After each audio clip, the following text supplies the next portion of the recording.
Bismillahirrahmanirrahim. Assalamualaikum warahmatullahi wabarakatuh. Innal hamdalillah nahmaduhu wa nasta'inuhu wa nastaghfiruh wa na'udzu billahi min shururi anfusina wa min sayyiati a'malina. May yahdihillahu fala mudilla lahu wa may yudlil fala hadiya lahu. Wa asyhadu an la ilaha illallah wahdahu la syarika lahu wa asyhadu anna Muhammadan 'abduhu wa rasuluh. Ya ayyuhalladzina amanu taqullaha haqqa tuqatih wa la tamutunna illa wa antum muslimun. Amma ba'd.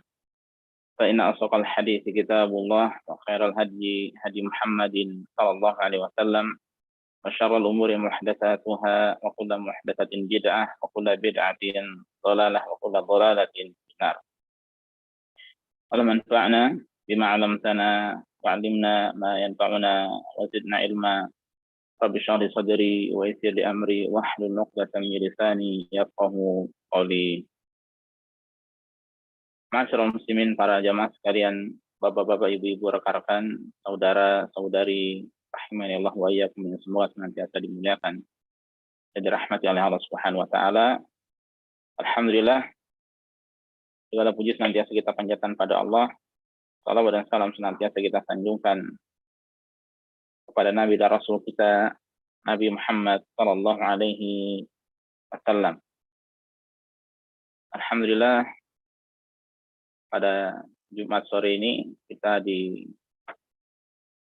oleh Allah Subhanahu wa taala.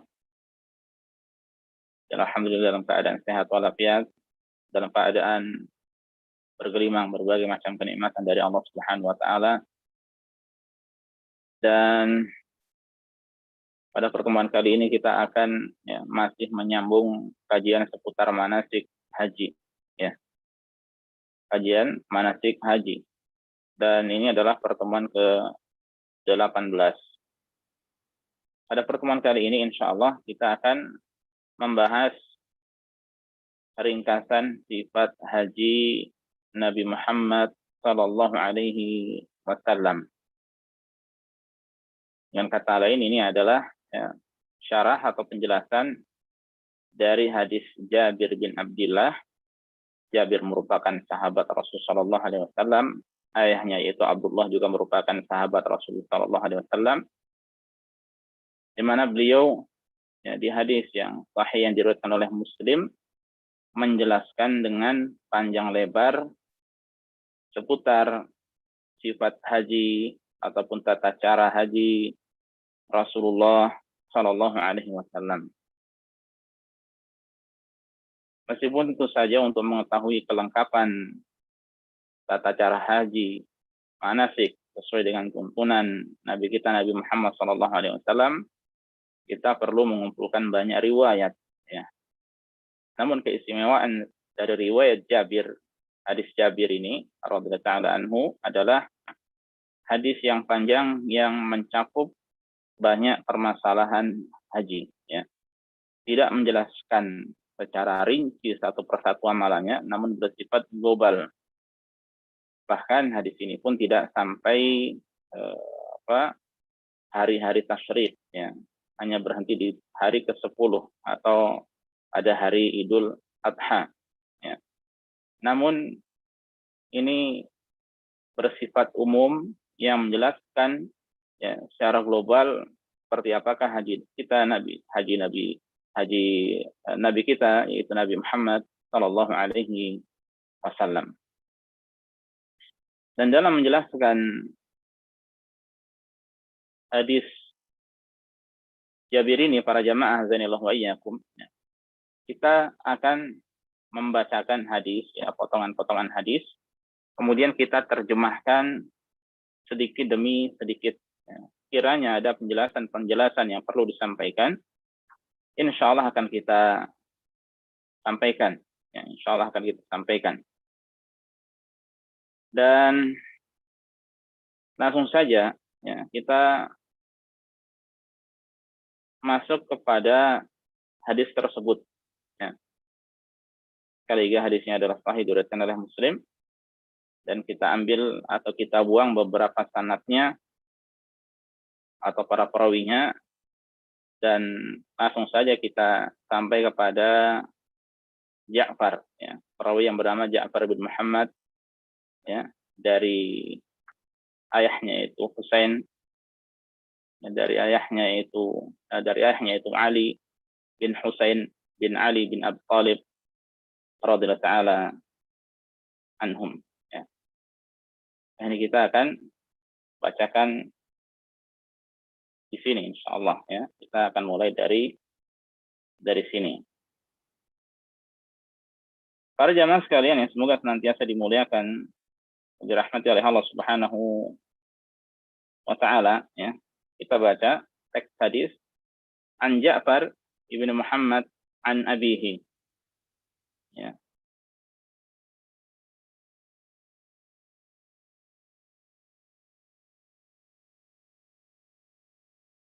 Baik. Dari Ja'far, ya, bin Muhammad dari ayahnya. Jadi ini yang menceritakan Ja'far, kemudian Ja'far bin Muhammad, yang kemudian ini dari ayahnya. Siapa ayahnya Ja'far? Itu Muhammad. Ya. Dan Muhammad yang dimaksud di sini adalah Muhammad bin Ali bin Husain bin Ali bin Abi Thalib. Ya. Ja'far bin Muhammad bin Ali bin Husain, kemudian bin Ali bin Abi Thalib. Ya. Ja'far ini yang terkenal dengan sebutan Ja'far As-Shadiq. Ya. Muhammad ini yang terkenal dengan Muhammad Al-Baqir, ya, yang memiliki ilmu yang banyak. Al-Baqir artinya adalah yang memiliki ilmu yang banyak, ya. Kemudian ayahnya Muhammad itu Ali, ya, Ali Zainal Abidin. Ya, kemudian ayahnya Ali di sini adalah Al-Husain, ya. Al-Husain cucu Nabi kita Nabi Muhammad sallallahu alaihi wasallam, anaknya Ali, ya, berarti Al-Husain bin Ali bin Abi Thalib, ya, radhiyallahu taala anhum wa rahimahumullah. Nah, ini jadi dari keturunan Nabi kita Nabi Muhammad sallallahu alaihi wasallam. Dan sebagaimana kita ketahui bahwa mereka adalah orang-orang yang lurus, ya, di atas ajaran Islam yang lurus. Ja'far bin Muhammad, kemudian bin Ali bin Husain bin Ali bin Abi Thalib, yang mana mereka ini dianggap oleh orang-orang Syiah sebagai imam mereka, ya. Ada golongan Syiah Al-Ithna Asyariyah, ya, yang mereka mengakui memiliki 12 imam, ya. Yang pertama adalah Ali, ya, kemudian termasuk Al-Hasan, Al-Husain. Kemudian selanjutnya kebanyakan atau bahkan semuanya mereka dari golongan atau dari keturunan Al-Husain. Ya, dari keturunan Al-Husain. Dan mengapa yang diambil dari keturunan Al-Husain? Karena di antara istri dari Al-Husain ini adalah seorang putri dari Raja Persia Yazdajir, ya. Dan kita tahu bahwasanya orang Syiah, ya, berkiblat ke negeri Persia, ke Iran, ya. Baik. Nah, kemudian Muhammad. Jadi ini yang cerita adalah Muhammad bin Ali bin Husain bin Ali bin Abi Thalib. Muhammad bercerita, dakhalna ala Jabir ibni Abdullah fasala 'anil qaumi. Kami masuk menemui Jabir bin Abdullah, ya. Jabir seorang sahabat, Abdullah ini seorang sahabat, ya. Dan Jabir ini adalah salah satu dari sahabat yang banyak meriwayatkan hadis dari Rasul sallallahu alaihi wasallam, ya. Termasuk dari 7 sahabat yang banyak meriwayatkan hadis dari Rasul sallallahu alaihi wasallam. Ya. Jabir demikian pula ayahnya adalah sama-sama 2 orang sahabat. Fasala 'anil qaum, lalu mereka bertanya kepada orang yang datang. Kaum tersebut, rombongan yang datang itu siapa saja, ya, ditanya satu persatu.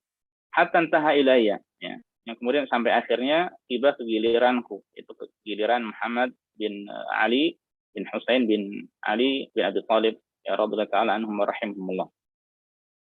Faqultu, kemudian Muhammad ini menjawab, ya, ana Muhammad ibnu Ali ibnu Husain. Aku adalah Muhammad bin Ali bin Husain, ya. Bagaimana tawadhu'nya, ya. Muhammad bin Ali bin Husain tidak mengatakan aku termasuk dari keturunan Rasul sallallahu alaihi wasallam, ya. Tapi dia menyebutkan nasabnya, ya, bahwasanya aku adalah Muhammad bin Ali bin Husain, ya.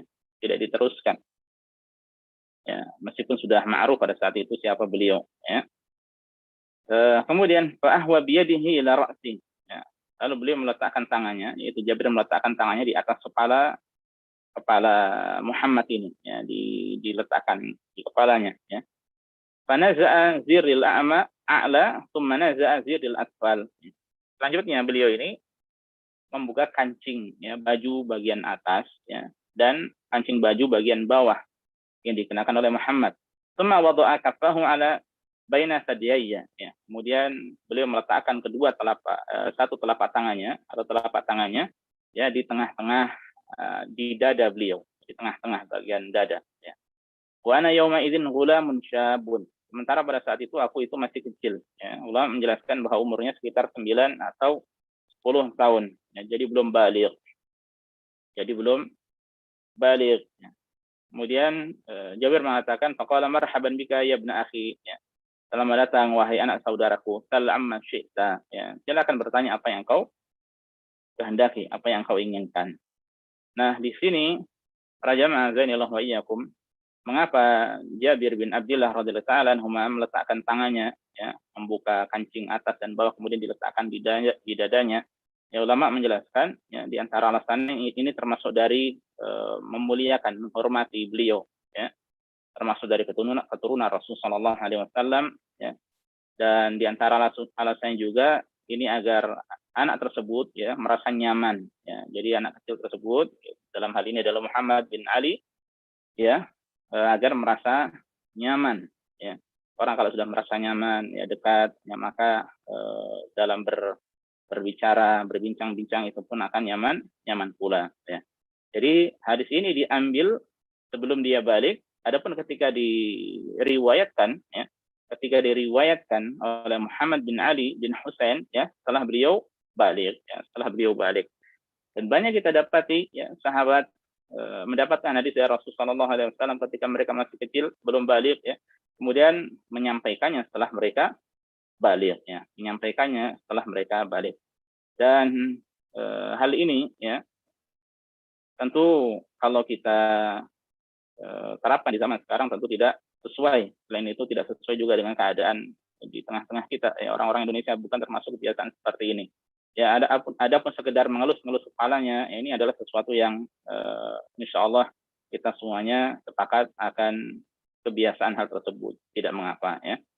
Dan memang kalau kita perhatikan dari zaman Rasulullah SAW ya, ada beberapa kebiasaan Rasulullah SAW yang sekiranya diterapkan di zaman sekarang maka tidak atau kurang tepat ya.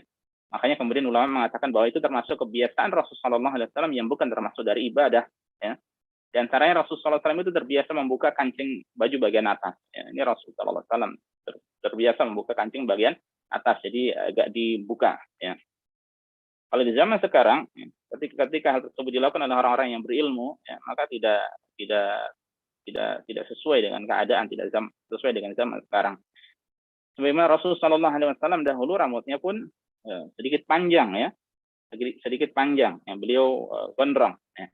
Dan hal ini apa namanya demikian pula pun tidak mudah untuk diterapkan di zaman sekarang. Ya. Baik, kita lanjutkan.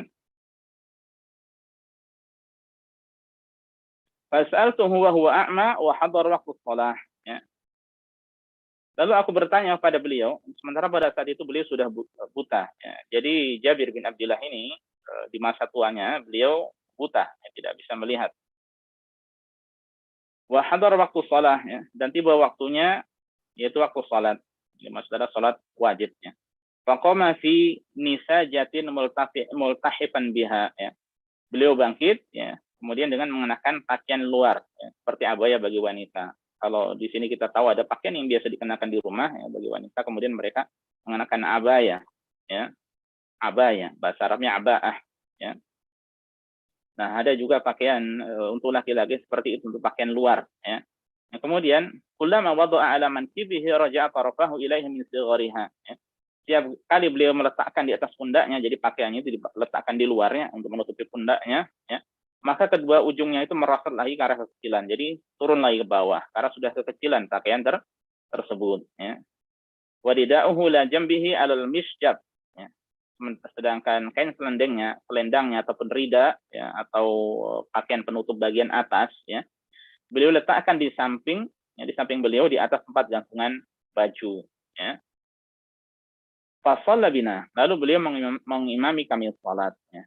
Beliau tidak melihat, buta ya, ini menunjukkan bahwa orang yang buta boleh menjadi imam bagi orang yang buta melihat. Kemudian fakultu, setelah itu aku berkata, ya, akhbirni an hajjati Rasulullah sallallahu alaihi wasallam. Sampaikanlah kepada aku tentang ibadah haji Rasulullah sallallahu alaihi wasallam. Nah, ini beliau bertanya tentang ibadah haji. Nah, selanjutnya penjelasan yang adalah seputar ibadah haji Rasulullah sallallahu alaihi wasallam. Faqa'ada biyadihi faqala biyadihi faqa'ada tis'an. Ya, beliau berisyarat dengan tangannya menunjukkan angka 9. Ya, kalau kita dengan tangan ada isyarat-isyarat tertentu ya menunjukkan angka berapa. Ya, kalau kita tahu sini 1, 2, ya, kemudian apa 5 dan seterusnya. Ya. Nah, beliau menunjukkan angka 9. Sebagian ulama menjelaskan dengan cara seperti ini. Ya, 3 dibiarkan, adapun yang jadi telunjuk dan 5 diangkat. Ini seperti angka 9 kalau untuk orang Arab ya. Seperti angka 9. Kemudian beliau menjelaskan, Inna Rasulullah sallallahu alaihi wasallam maka fatis asinin lam yahujja. Sesungguhnya Rasulullah sallallahu alaihi wasallam menetap ya, di Madinah selama 9 tahun ya, dan beliau tidak pergi haji. Ya. Dan kita lanjutkan dulu ya. Tsumma adzana fin nas fil 'ashirah anna Rasulullah sallallahu alaihi wasallam hajjun. Ya. Kemudian pada tahun 10 Hijriah ya, beliau memerintahkan seorang untuk berseru di tengah manusia, di tengah orang-orang masyarakat pada saat itu, bahwa Rasul Shallallahu Alaihi Wasallam akan berhaji. Ya, kapan? Pada tahun ke-10-nya. Ya. Kemudian, waqadimal Madinah tabasyarun katsirun. Akhirnya datanglah ya, orang-orang dengan jumlah yang banyak ya, ke kota Madinah. Kulluhum yaltamisu an ya'tamma bi Rasulillah Shallallahu Alaihi Wasallam wa ya'mala mithla amalih. Semuanya berharap ingin meneladani, mencontoh, mengikuti ya haji Rasulullah Sallallahu Alaihi Wasallam. Mereka ingin beramal ya sesuai dengan apa yang beliau amalkan, apa yang beliau kerjakan. Nah, tidak ada perselisihan bahwa Rasul Sallallahu Alaihi Wasallam haji di tahun ke-10 Hijriyah, ya, setelah hijrah ke kota Madinah. Namun ada khilaf di antara ulama kapan ibadah haji ini disyariatkan, ya. Kapan ibadah haji disyariatkan? Pendapat yang rajih yang terkuat bahwa ibadah haji ini disyariatkan pada tahun ke-9 Hijriyah, ya. Pada tahun ke-9 Hijriyah. Kita tahu bahwa Rasul Shallallahu Alaihi Wasallam mengerjakan ibadah haji 1 kali, ya, seumur hidup beliau. Adapun umrah, maka beliau mengerjakan sebanyak 4 kali, ya. Dan kesemua umrah beliau dikerjakan di bulan Dzulqa'dah, ya, kecuali umrah bersama hajinya, ya, di bulan Dzulhijjah. Dan tidak benar, ya, tidak benar bahwa Rasul Shallallahu Alaihi Wasallam mengkhususkan umrah pada bulan Rajab. Ya. Jadi termasuk menyelisih tuntunan ya, seseorang ketika meyakini bahwa umrah di bulan Rajab itu adalah memiliki keutamaan. Ya. Realitanya Rasul Shallallahu Alaihi Wasallam mengerjakan umrah itu di bulan Dzulqa'dah. Ya. Kemudian juga beliau Sallallahu Alaihi Wasallam menjelaskan bahwa umrah di Ramadan ta'dilu hajjatan ma'i. Umrah di bulan Ramadan itu pahalanya seperti berhaji bersamaku. Ya, kata Rasul Sallallahu Alaihi Wasallam. Jadi sekiranya seorang akan melaksanakan ibadah umrah, ya, dengan pahala yang melimpah, kerjakan di bulan apa? Ramadan, ya, bukan di bulan Rajab. Ya. Atau demikian pula insya Allah ketika seorang dia meneladani Rasul Sallallahu Alaihi Wasallam yang umrah di bulan Dzulqa'dah, kemudian dia mengerjakan di bulan yang sama, maka insya Allah baginya pahala dari Allah Subhanahu Wa Taala. Ya. Dan ada pun sejarah umrah beliau, ya, Sallallahu Alaihi Wasallam, bahwa dari tahun pertama ya beliau hijrah sampai tahun ke-6 Hijriyah, ya, itu beliau tidak umrah sama sekali. Hingga akhirnya beliau pada tahun ke-6 Hijriah itu bersama para sahabat pergi umrah, ya, pergi umrah. Namun ternyata beliau dihalangi, tidak boleh masuk, ya, oleh orang-orang Quraisy. Ya. Tidak boleh masuk, dihalangi oleh orang-orang Quraisy. Ya. Akhirnya kemudian terjadilah perjanjian Hudaybiyah. Yang kemudian umrahnya pun disebut sebagai umrah Hudaybiyah. Akhirnya mereka kembali ke kota Madinah, ya, dengan syarat tahun selanjutnya untuk akan mengerjakan umrah. Ya. Kemudian tahun selanjutnya, tahun ke-7 Hijriyah, ya, beliau mengerjakan umrah yang kemudian umrah ini disebut sebagai umrah al-qadiyah atau umrah al-qadha, ya, sebagai umrah qadha, ya, dari tahun sebelumnya yang tidak bisa beliau dan para sahabatnya tidak bisa masuk ke kota Mekah dan dihalangi oleh Quraisy. Itu tahun ke-7. Tahun ke-8 beliau masuk Makkah, ya, tapi bukan untuk umrah, tapi untuk menaklukkan kota Makkah, ya, yang disebut sebagai Fathu Makkah, ya, yang disebut sebagai Fathu Makkah. Tidak terjadi peperangan, namun ada beberapa dari orang-orang Quraisy yang meninggal dunia, yang tidak mau masuk Islam, ya, bahkan sebagian Ibnu Khattal, ya, bergelantungan dengan kiswah Ka'bah, ya, akhirnya Rasulullah SAW menyuruh untuk membunuhnya, ya. Itu pada tanggal ke-10 ke-8 ke-8 Hijriyah, ya, tepatnya di bulan Ramadan, ya, kalau tidak salah di bulan Ramadan. Fathu Makkah di bulan Ramadan. Kemudian di bulan Syawal, ya, di tahun yang sama, tahun 8 Hijriyah, Rasulullah SAW, jadi tadi sudah 2, ya, melakukan pertama umrah Hudaybiyah yang tidak sampai selesai karena dicegah. Kemudian yang kedua tahun ke-7 Hijriah sebagai umrah qadha, ya. Kemudian tahun ke-8 setelah Fathu Makkah, ya, kemudian beliau pergi ke Taif, ya. Di sana beliau ada perang Hunain, ya, ada perang Hunain. Ya. Nah, ada perang Hunain pada bulan Syawal di tahun yang sama, tahun ke-8 Hijriah. Kemudian selanjutnya setelah selesai, ya, beliau kembali ke Mekah mengerjakan umrah, ya, pada bulan Dzulqa'dahnya. Yang mana umrah ini, ya, beliau mengambil miqatnya atau mengambil ihramnya dari Ji'ranah, ya. Di mana Ji'ranah itu tanah halal, ya, tanah halal. Nah, dari situ kemudian beliau umrah. Nah, ini sebagai umrah yang ketiganya, ya, sebagai umrah yang ketiganya. Dan itu semuanya, ya, 3 umrah tersebut di bulan Dzulqa'dah. Kemudian di tahun ke-9, ya, akhirnya mereka kemudian ke Madinah, dan di tahun ke-9 ada kewajiban ibadah haji. Ya, ada syariat kewajiban ibadah haji, tapi Rasulullah SAW karena beberapa alasan tidak mengerjakan ibadah haji pada saat itu. Ya.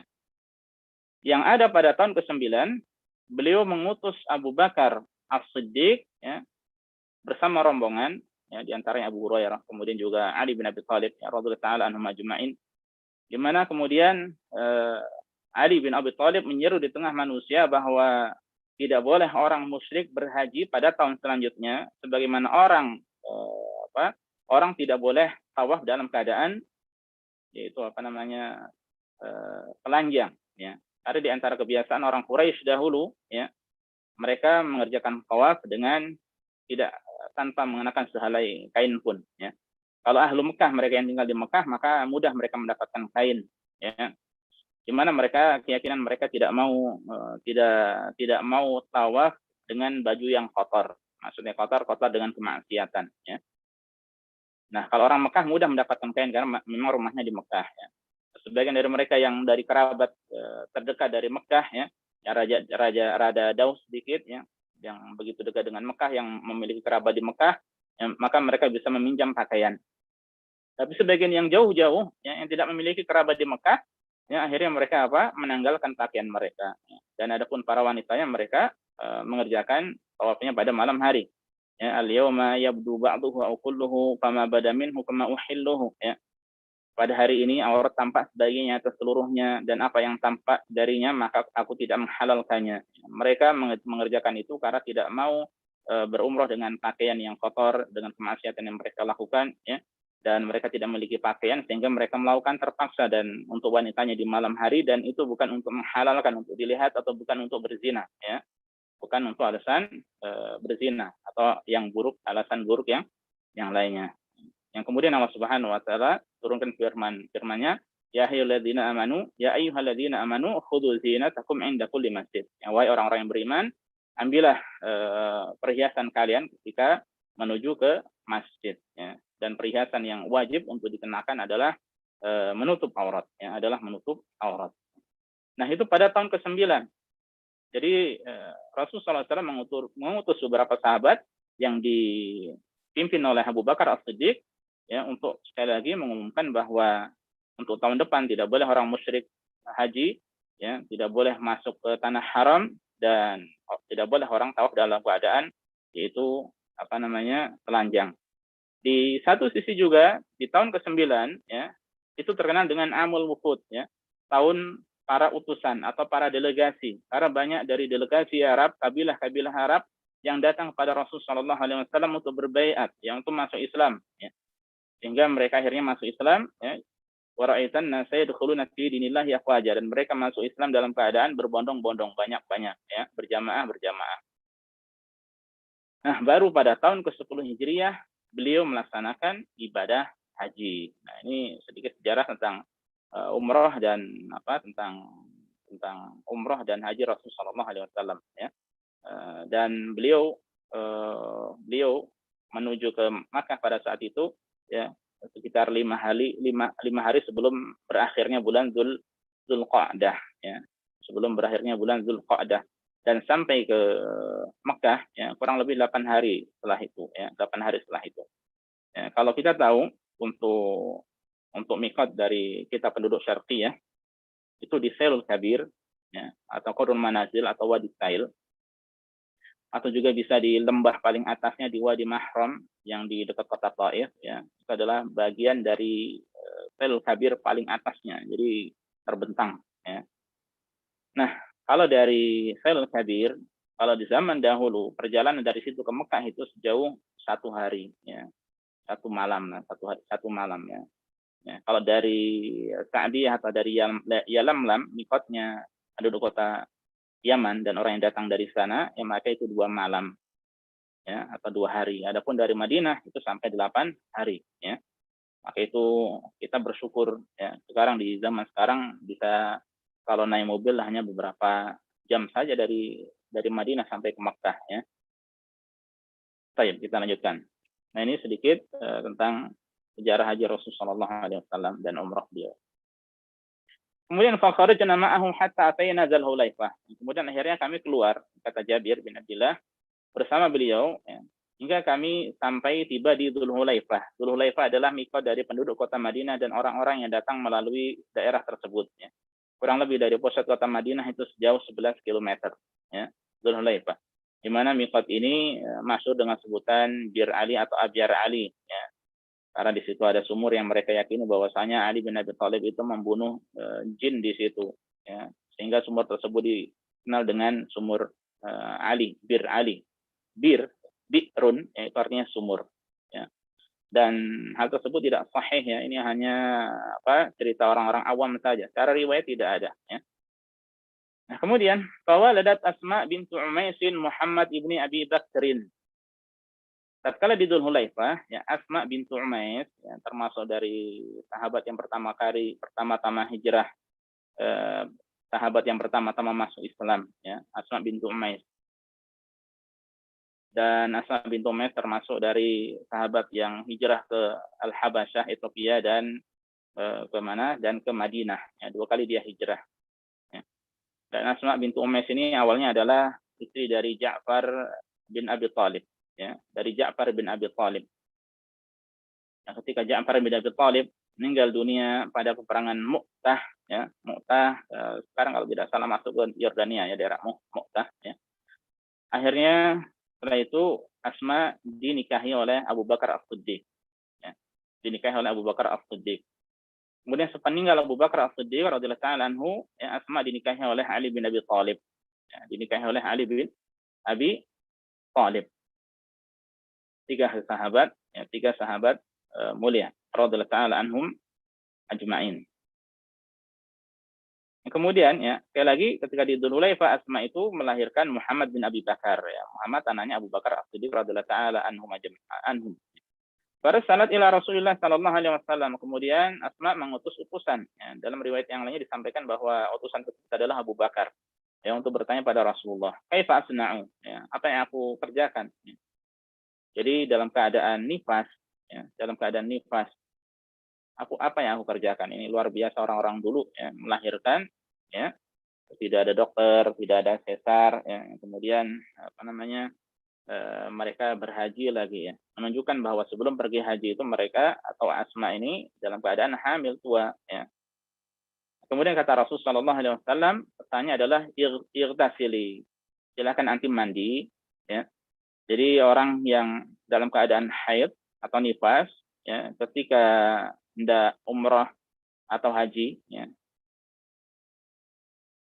meskipun kalau umrah waktunya terlalu singkat, ya, buat orang yang nifas ya. Kalau haid masih ada kemungkinan, tergantung bagaimana dia keadaan haidnya berapa hari dan bisa berapa hari. Jadi masih ada kemungkinan untuk melakukannya. Jadi silahkan nanti mandi wastasfizi bisaubin ya, dan tutup rapat-rapat tempat keluarnya darah itu dengan kain ya. Kalau sekarang dengan kain pembalut ya. Wa ahrimi, dan berihramlah ya. Karena memang Asma berniat untuk haji, maka diperintahkan oleh Rasulullah SAW untuk berihram. Maksud berihram di sini adalah niat untuk haji, ya, masuk mengerjakan manasik haji. Ya. Nah, jadi para jamaah azanillahu wa iyyakum, ya, kalau seorang, anggap saya dari Syarqiyah, dari Damam, dia akan umroh, anggap saya di sana 1 pekan, dan selama di sana itu dia mungkin tinggal tersisa 2-3 hari lagi akan suci ya. Maka caranya adalah ketika di miqat ya, dia dianjurkan untuk mandi bersih-bersih. Ini mandi bukan mandi janabah, tapi mandi untuk ihram, tetap dianjurkan, disyariatkan. Dan setelah itu baru dia ambil ihram ya, niat untuk umrah, kemudian ucapan labbaik Allahumma umratan, labbaik umratan ya, atau labbaik Allahumma umratan. Nah, selanjutnya dia berarti sudah dalam keadaan ihram ya. Dan berarti dia menjaga dirinya dari larangan-larangan saat berihram, saat ihram ya. Nah, ini yang benar seperti ini. Sekiranya mungkin dia baru saja berhalangan ya, sementara dia hanya 3 hari ya, atau 3 malam atau 4 malam di situ, yang ketika pulang tidak memungkinkan suci ya, maka dia boleh masuk ke haram, tidak perlu niat untuk ihram. Tidak perlu niat untuk ihram. Yang salah, ya, ini disimak, yang salah adalah, dan ini pernah terjadi, ya, yang salah sekali lagi adalah seorang niat mau umroh, ya, belum dalam keadaan suci, tapi dia masuk ke kota Mekah di hotel bersama suaminya, bersama keluarganya, dalam keadaan tidak berihram. Ya. Dengan alasan nanti kalau suci baru kembali ke miqat. Nah, ini kesalahan. Ya. Jadi siapa yang ada niat untuk haji atau umrah ketika sebelum masuk miqat, melewati miqat, maka dia harus berihram. Ya, maka dia harus berihram. Makanya untuk para ummahat, para akhwat ya, berkaitan dengan masalah darah bulanan ini ya, maka hati-hati, jangan sampai salah ya. Ketika salah maka dia bisa melakukan kesalahan-kesalahan di situ ya. Maka jangan malu untuk bertanya kepada ahlinya, pada orang yang paham ya. Baik, dan sekarang mudah bisa tanya-tanya tanya sama Syekh Google ya. Kita tanya-tanya banyak jawaban insya Allah. Atau kalau tidak telepon sama Ustadz atau teman yang mungkin mempunyai pengalaman lebih ya, dan seterusnya. Baik, kemudian kita lanjutkan. Fasalla Rasulullah sallallahu alaihi wasallam fil masjid ya. Kemudian Rasul sallallahu alaihi wasallam di masjid ya, di Masjid Dzulhulaifah. Dulu katanya di sana ulama mengatakan ada masjid namanya Masjid Asy-Syajarah. Tapi kemudian masjidnya tidak ada lagi. Kemudian sekarang, wallahu a'lam, ini sejak kapan masjid yang di miqat Madinah itu dibangun ya. Sekarang ada masjid, bahkan di setiap miqat dibangun masjid, sebagaimana kita ketahui bersama. Nah, yang kemudian ulama itu khilaf, salat apa yang dimaksud di sini? Dalam riwayat sahabat yang lainnya bahwa salat yang dimaksud adalah salat zuhur ya. Ya, salat zuhur. Makanya ini pendapat yang benar ya, bahwa di miqat tidak ada salat khusus untuk ihram. Ya. Karena Rasulullah SAW ya, salatnya adalah salat zuhur. Ini kalau tidak salah riwayat dari Ibnu Abbas. Ya. Beliau salat zuhur. Dan pada saat itu keluar dari kota Madinah, ya, beliau salat beberapa salat, ya, dengan kata lain menginap di Dzulhulaifah. Nah, kemudian setelah itu di keesokan harinya beliau sholat zuhur di situ. Makanya kemudian ulama mengatakan sekiranya memungkinkan bagi seseorang ketika di miqat bertepatan dengan waktu sholat, maka itu yang terbaik ya. Kalau tidak bertepatan, maka dia boleh sholat tapi niatnya adalah sholat ba'da wudu ya, sholat sunnah wudu ya, sholat sunnah wudu. Tapi kemudian sebagian ulama yang lainnya mengatakan ada sholat namanya sholat 2 rakaat, disebut sholat 2 rakaat sebelum haji atau sebelum ihram. Ya. Ini ada khilaf. Ya. Tapi yang lebih tepat, ya, wallahu taala alam, tidak ada sholat tersebut, ya, dan ini adalah sholat zuhur pada saat itu. Melihat riwayat dari sahabat yang lainnya. Tsumma raqibal qafwa, ya, kemudian beliau menunggangi unta beliau, ya, yang disebut dengan al-qaswa. Hatta idza sawat bihi naqatuhu 'alal baida, ya, hingga sampai unta beliau itu berada di atas bukit, ya, bukit di kota Madinah atau di Dzulhulaifah, ya, tidak di lembah lagi, sudah naik di atasnya, ya. Nah, kemudian di situ kemudian beliau memulai memulai bertalbiyah, ya. Meskipun ada riwayat yang lainnya bahwa beliau itu sudah dari bawah memulai berihram, ya, dengan menghadap kiblat, ya. Kemudian di sini beliau bertalbiyah lagi. Nazartu ila madhi basari baina yadayhi min raqibin wa mashin wa an yamini mithla dzalika wa an yasarihi mithla dzalik. Kemudian kata Jabir, aku melihat, ya, sejauh mata aku memandang, ya, bahwa di hadapan beliau itu ada orang yang menunggang hewan dan ada yang berjalan. Di sebelah kanannya juga banyak, sebelah kirinya juga banyak. Wa min khalfihi mithla dzalik, demikian pula di belakangnya pun banyak, ya. Wa Rasulullah sallallahu alaihi wasallam baina adhurina, sementara Rasulullah sallallahu alaihi wasallam itu berada di hadapan kami, di depan. Wa alaihi yanzilul Quran, dan kepada beliau lah Al-Quran diturunkan, wa huwa ya'rifu ta'bilahu, dan beliau itu mengetahui penafsirannya, ya. Wa ma amila bihi min syai'in amilna bihi, dan apa yang beliau amalkan maka kami pun mengikutinya. Ini bagaimana, ya, kesungguhan para sahabat dalam beragama. Apa saja dari Rasul Shallallahu Alaihi Wasallam maka mereka mengamalkan apa yang dicontohkan oleh beliau, ya. Dan ulama khilaf, ya, bagaimana berapa jumlah para sahabat yang ikut umrah pada saat itu, ya, dan yang ikut haji pada saat itu, dan ini yang tampak ini dari kota Madinah, ya. Dan sudah kita ketahui bahwasanya tahun sebelumnya itu sudah ada pengumuman bahwa Rasul Shallallahu Alaihi Wasallam akan haji pada tahun ke-10 Hijriah. Sehingga mereka yang datang bukan hanya dari kota Madinah, ya, tapi demikian pula dari kota Mekah pun banyak, demikian pula dari kabilah-kabilah yang lainnya banyak, ya. Sehingga ulama pun menyebutkan, bahkan diantaranya dan mengatakan bahwa jumlah mereka itu sebanyak 120.000 sahabat, ya. 120.000 orang, ya. Ada yang mengatakan lebih dari itu, ada yang mengatakan kurang dari itu. Menunjukkan banyaknya, ya, para sahabat pada saat itu yang berhaji bersama Rasulullah Shallallahu Alaihi Wasallam. Ya.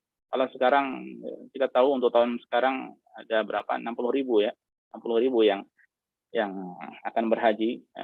Ya. Jadi menurut pendapat tertentu, kalau sekiranya tadi 110.000 maka 2 kali lipat dari sekarang ini, 2 kali lipat dari jumlah sekarang ini. Ya. Baik, kita lanjutkan. Fa'ahalla bitauhid, ya.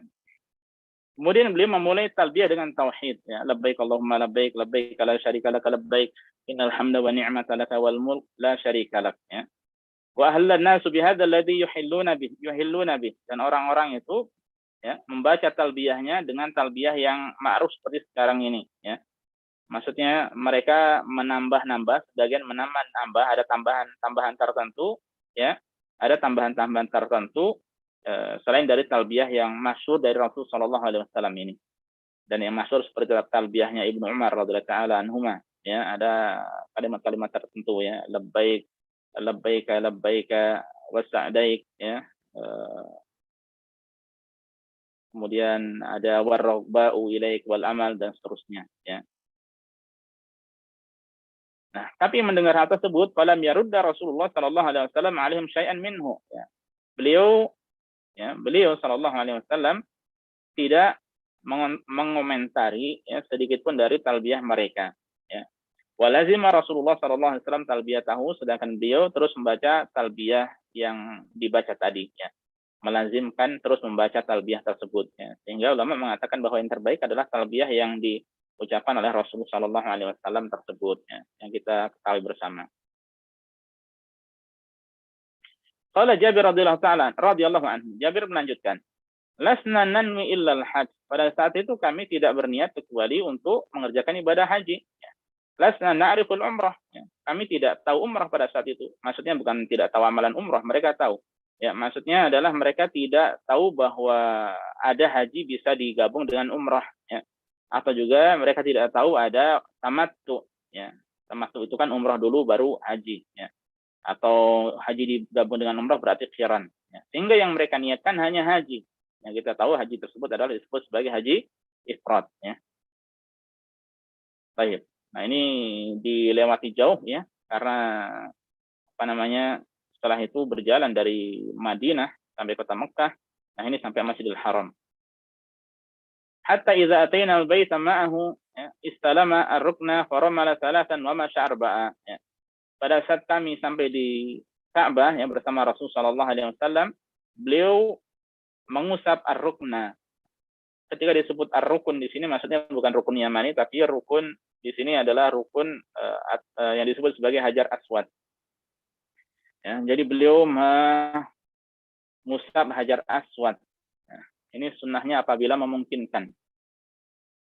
Kalau memungkinkan diusap atau disentuh dengan tangan, ya, kemudian dicium juga Hajar Aswadnya.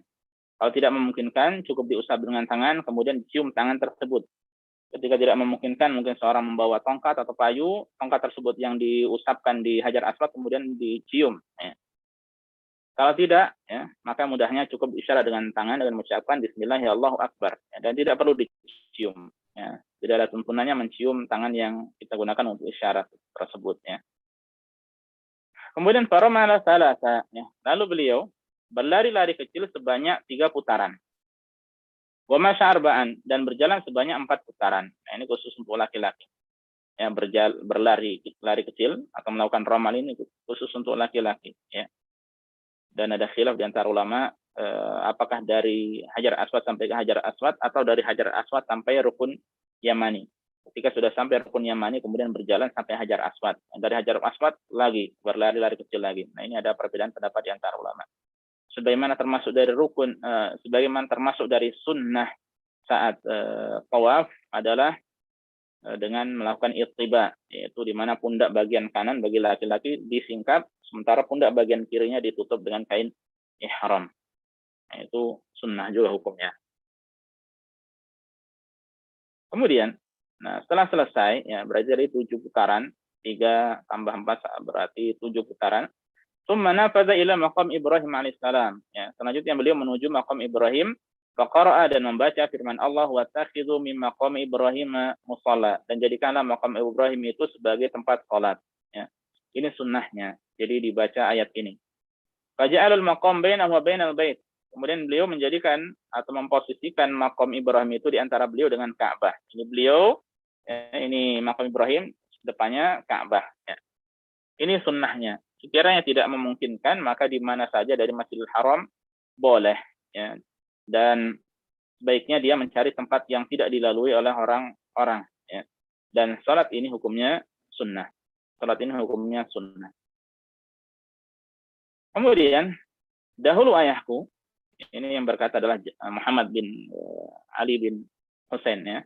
Dahulu ayahku, ayahnya Muhammad berarti Ja'far. Ya. Jadi Ja'far bin Muhammad mengatakan, yaqulu, fakana abi yaqul, dahulu ayahku berkata, wala alamuhu zakarahu illa anin Nabi sallallahu alaihi wasallam, dan aku tidaklah mengetahui melainkan beliau ini mendapatkan dari Nabi sallallahu alaihi wasallam. Kana yaqra'u fi rak'ataini qul huwallahu ahad wa qul ya ayyuhal kafirun. Bahwa beliau Nabi sallallahu alaihi wasallam ketika membaca pada 2 rakaat tersebut adalah membaca surat Al-Ikhlas dan Al-Kafirun. Ini riwayat dengan makna, ya. Karena secara urutan yang didahulukan adalah surat Al-Kafirun dulu baru surat Al-Ikhlas, ya. Al-Kafirun dulu baru Al-Ikhlas. Tsumma raja ila ar-rukni fastalamahu. Ya, selanjutnya beliau kembali menuju Hajar Aswad dan mengusapnya. Ini apabila memungkinkan. Ini apabila memungkinkan. Ini sunnahnya, yang termasuk sunnah. Kalau tidak maka ditinggalkan, tidak mengapa. Tsumma kharaja minal babi ila Shafa. Kemudian beliau keluar dari pintu menuju Shafa. Karena dulu posisi Shafa Marwah itu di luar Masjidil Haram, ya. Di luar bangunan masjid. Ya, bahkan kita lihat beberapa puluh tahun yang lalu pun di luar masjid, ya. Bahkan di tempat itu pun ada pasar juga. Sehingga orang ketika hendak sa'i, ya, antara Shafa dan Marwah itu banyak bersinggungan dengan orang-orang. Ya. Nah, tadi selesai tawaf, kemudian sa'i.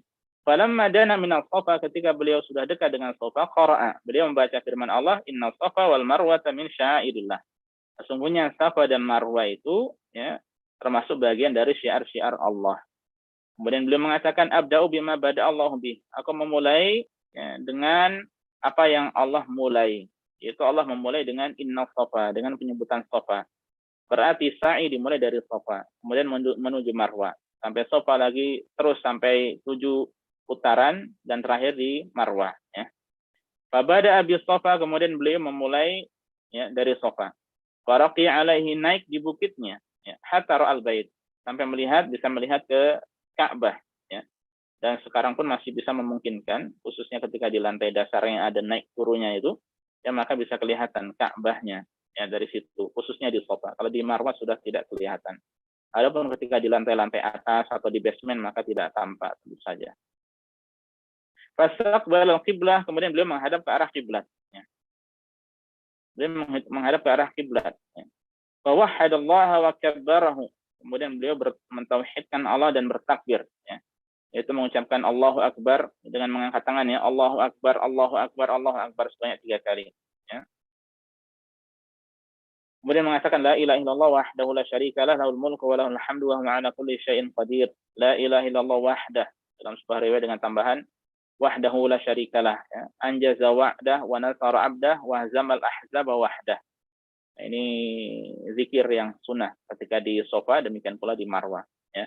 Allah Akbar bertakbir 3 kali, kemudian baca ini, ya, ini satu paket. Tsumma da'a baina dzalik, ya. Kemudian beliau berdoa di antara zikir ini. Qala ya, misla dzalika salasa marrat. Jadi zikirnya ini 3 kali dan doanya itu di antara 3 tersebut berarti doanya itu 2 kali, ya. Dan sebagian ulama mengatakan berdoanya juga 3 kali. Jadi zikir doa, zikir doa, zikir doa. Nah, ini kerjakan di bukit Safa. Tsumma nazala ilal Marwah. Kemudian beliau turun menuju Marwah. Hatta idzan sabbat qadamahu fi batnil wadi, hingga pada saat kedua kaki beliau benar-benar berada di dasar lembah, ya, maka beliau berlari-lari kecil. Ya, nah yang kemudian di situ diberi lampu neon warna hijau, ya, dibeli neon, ya, lampu neon warna hijau. Nah itu makanya kemudian bagi laki-laki disyariatkan untuk berlari-lari kecil. Ya, adapun untuk wanitanya baik ketika tawaf atau ketika sa'i, ya, tidak disyariatkan. Sebagian ulama mengatakan ini adalah ijma', ya, untuk wanitanya tidak disyariatkan hal tersebut. Hatta idza sa'idata, ya, ketika sudah berada melewati dasar lembah tersebut, ya, masya, beliau berjalan seperti biasa. Hatta atal Marwah, sampai ke Marwah, ya, sampai ke bukit Marwah. Fa fa'ala al-Marwah kama fa'ala 'ala Safa, lalu beliau melakukan, ya, melakukan di Marwah apa yang beliau lakukan saat berada di Safa. Zikir, doa, zikir, doa, zikir. Ya. Zikirnya 3 kali, doanya 2 kali di antara ketiga zikir tersebut. Ya, dengan menghadap kiblat juga. Ya, dan dari Marwah tidak kelihatan, ya, kiblatnya karena tertutup dinding. Sudah tertutup dinding. Kemudian hatta idza kana akhir tawafihi 'alal Marwah, sehingga pada saat beliau sampai pada putaran terakhir di Marwah, berarti tadi dari Safa Marwah terus hingga akhirnya 7 kali berhentinya di Marwah. Faqala, kemudian beliau bersabda sallallahu alaihi wasallam, "Law anni istaqbaltu min amri mastadbartu lam asuk al-hadya wa ja'altuha umrah." Sekiranya aku nanti masih bisa mengerjakan haji lagi, niscaya aku tidak akan membawa hadyu. Dan aku akan meniatkan manasik ini sebagai umrah, yaitu umrah tamattu, ya. Yaitu umrah tamattu. Ini ada yang tertinggal belum saya terjemahkan ini kalimat ini.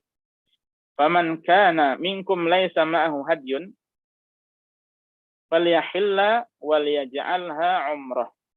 Maka barang siapa dari kalian yang tidak membawa hadyu, hadyu itu hewan atau binatang, itu kambing, sapi atau unta yang diwajibkan bagi orang yang mengerjakan haji tamattu atau qiran. Karena mereka yang mengerjakan haji tamattu dan qiran mendapatkan 2 pahala haji dan umrah, sehingga haji tersebut disembelih sebagai rasa syukur kepada Allah Subhanahu wa taala. Adapun yang berhaji ifrad, ya, hanya niat haji saja, maka tidak ada kewajiban. Tapi ketika mengerjakan atau tetap menyembelih hadyu, maka itu adalah sunnah baginya. Makanya kemudian Rasulullah SAW mengatakan, "Faman kana minkum laisa ma'ahu hadyun." Siapa dari kalian yang tidak membawa hadyu, falyahillah, hendaknya dia tahallul, wal yaj'alha umrah, dan jadikanlah hal tersebut, ya, manasiknya sebagai umrah. Ya, jadi seandainya orang tidak membawa binatang tadi, ya kan tadi sudah tawaf plus sa'i, tinggal satu saja yang dilakukan untuk bisa tahallul. Apa itu? Itu cukur, ya. Hanya saja karena nanti mau haji lagi, maka cukurnya cukup dipendekkan, tidak digundul, ya, tidak dibotak. Ya, yang kemudian nanti wal yaj'alha umrah, dan hendaknya dia jadikan sebagai umrah, berarti itu sebagai umrah tamattu, ya. Maka itu ini diantara dalil, ya, bahwa yang terbaik dari 3 macam manasik haji adalah haji tamattu, ya, adalah haji tamattu.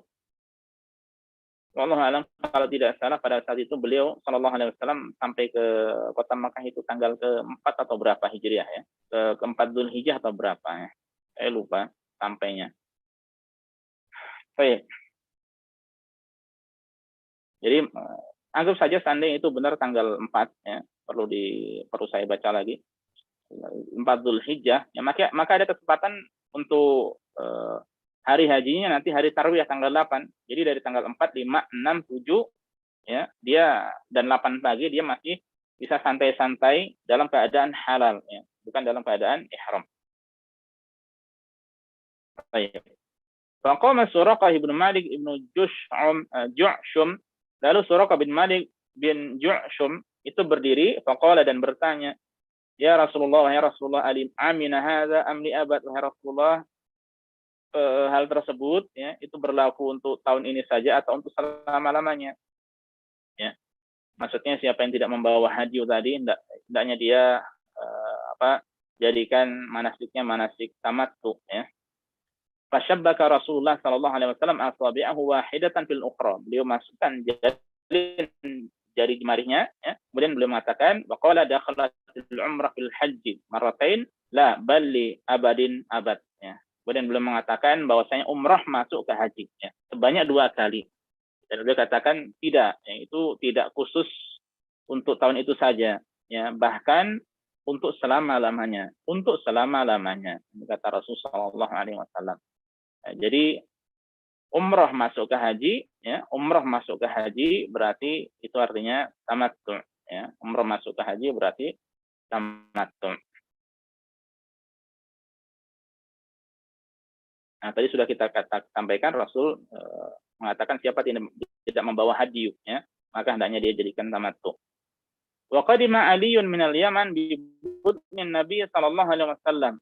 Lalu Ali itu datang dari dari negeri Yaman, ya, dengan membawa unta haji Rasulullah sallallahu alaihi wasallam.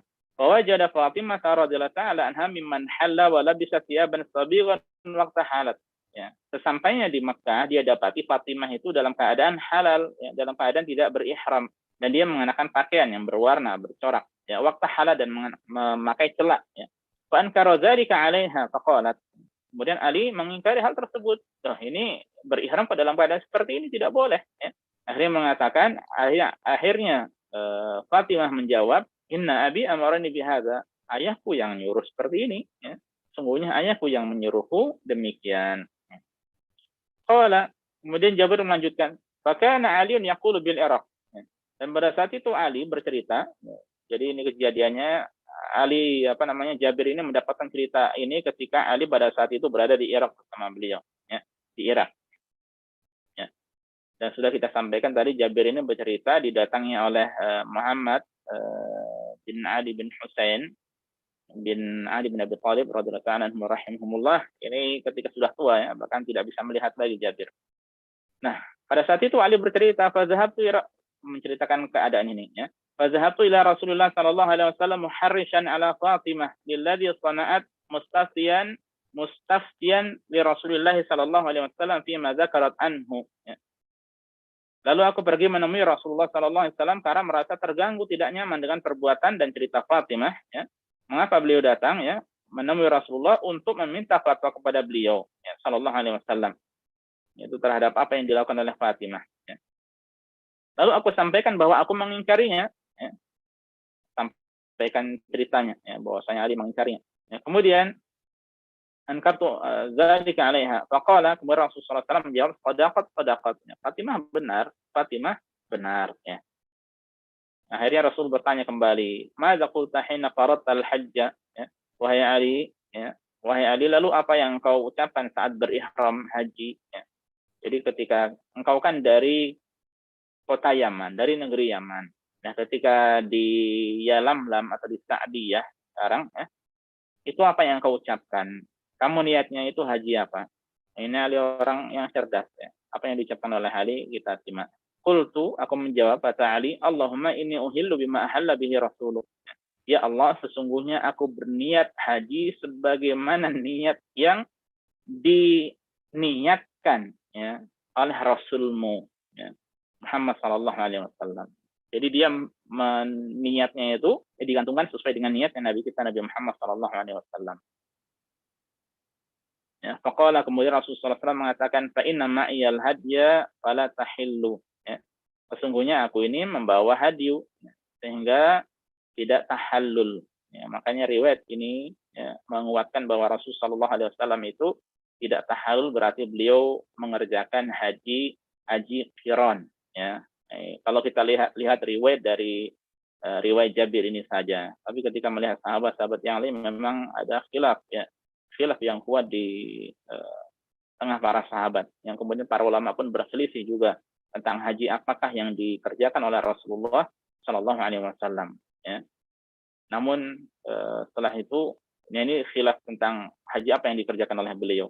Hanya saja untuk selanjutnya, ya, Rasulullah SAW tadi katakan bahwa beliau tidak akan membawa hadyu dan akan menjadikan haji, menjadikan manasiknya beliau sebagai umroh, dengan kata lain adalah sebagai haji tamattu. Ya.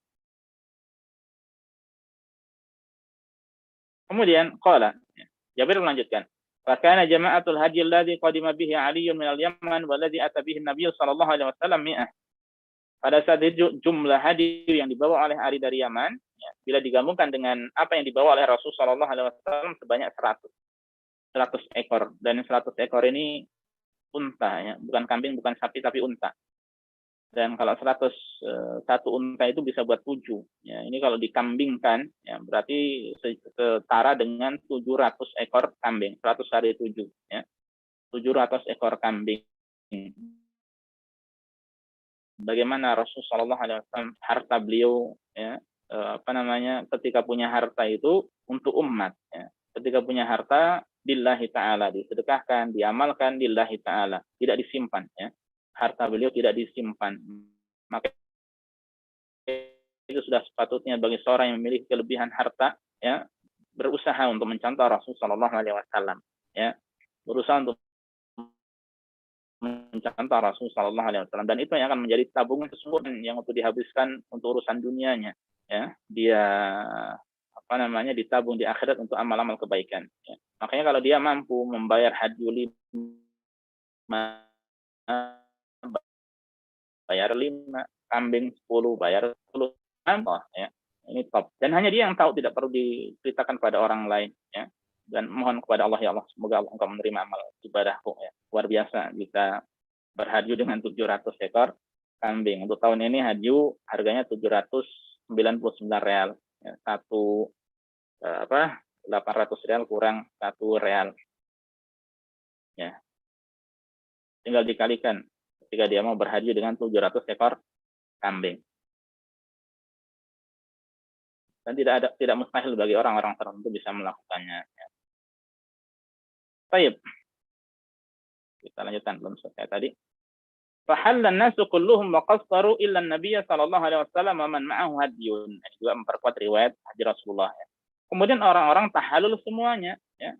Mereka semuanya memendekkan rambut, Nah, ini makanya karena nanti ada tahalul pada saat haji, jadi mereka cukup memendekkan rambut.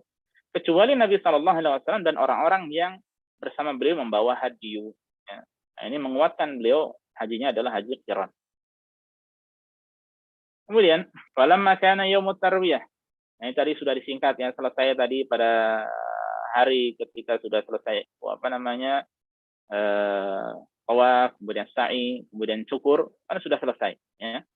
Nah, kita sekarang langsung beranjak ke hari ke-8 yang merupakan hari tarwiyah. Falamma kana yaumut tarwiyati, saat tiba hari tarwiyah, itu tanggal ke-8 Zulhijjah, tawajjahu ila Mina. Maka orang-orang itu pergi menuju ke Mina. Fa ahallu bil haji. Kemudian mereka bertalbiyah niat untuk mengerjakan haji. Jadi dari tempat masing-masing, ya, yang tinggal di hotel, yang tinggal di tempat mana saja, dia bersih-bersih ya, bagaimana di mikot, kemudian mengenakan ihram buat laki-laki, menghadap kiblat, mengucapkan apa? Labbaika hajjan, ya. Atau labbaik Allahumma hajjan, Allahumma hadhihi hajjatun la riya'a fiha wala sum'ah. Ya Allah, ini haji tidak ada riya, tidak ada sum'ah padanya. Kemudian waraqiba Rasulullah sallallahu alaihi wasallam, kemudian Rasulullah sallallahu alaihi wasallam naik hewan tunggangan ya, menuju Mina. Fa shalla biha zuhra wal 'asr wal maghrib wal isya wal fajr. Ya. Dan beliau mengerjakan salat di sana, salat zuhur, asar, maghrib, isya sampai fajar. Dan untuk zuhur, asar, maghrib, isya ya, itu masing-masing 2 rakaat ya, berarti diqashar, maksudnya yang selain maghrib ya tentu saja. Atau dengan kata lain yang 4 rakaat diqashar menjadi 2 rakaat ya, tapi tetap pada waktunya, tidak dijamak dengan kata lain. Sampai waktu fajar ya. Summa makasa qalilan hatta tala'atis syams. Kalau sudah tiba waktu fajar setelah salat ya, maka beliau berdiam sejenak ya sampai terbit matahari. Ya, wa amara biqubbatin min sya'rin tudrabu lahu binamirah. Lalu beliau memerintahkan ya, menyuruh untuk didirikan tenda di Namirah. Ya, tenda kecil ya, untuk beliau di Namirah. Namirah ini belum masuk daerah Arafah ya. Kemudian sekarang itu ada masjidnya. Ya, maka itu banyak ulama menjelaskan orang ketika wukuf di Namirah, di Masjid Namirah, maka tidak sah ya. Maka wukufnya tidak sah karena Namirah belum masuk dari daerah Arafah. Fasara Rasulullah sallallahu alaihi wasallam. Nah, tadi setelah memerintahkan menyuruh, tentu sahabat ada yang pergi duluan ya ke sana untuk melaksanakan mandat dari Rasul sallallahu alaihi wasallam, perintah dari beliau. Lalu Rasul sallallahu alaihi wasallam jalan menuju ke Arafah. Ini tanggal ke-8 tadi ya. Jadi secara susunan, secara urutan dari Mina, nanti ada Muzdalifah, kemudian semakin jauh ada Arafah.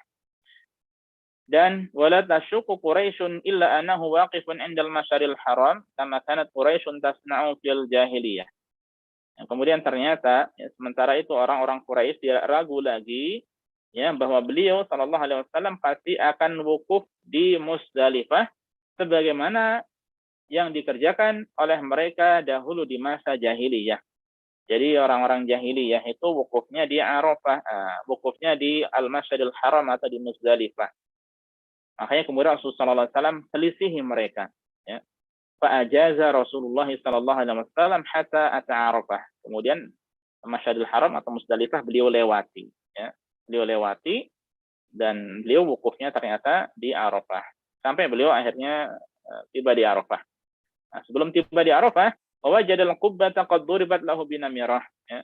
Beliau mendapati tenda sudah berdiri ya, sudah disiapkan di Namirah ya, lalu beliau fanazala biha, beliau singgah di sana. Hatta idza zaghatis syamsu, sampai matahari tergelincir ya, masuk waktu zuhur. Ya, masuk waktu zuhur.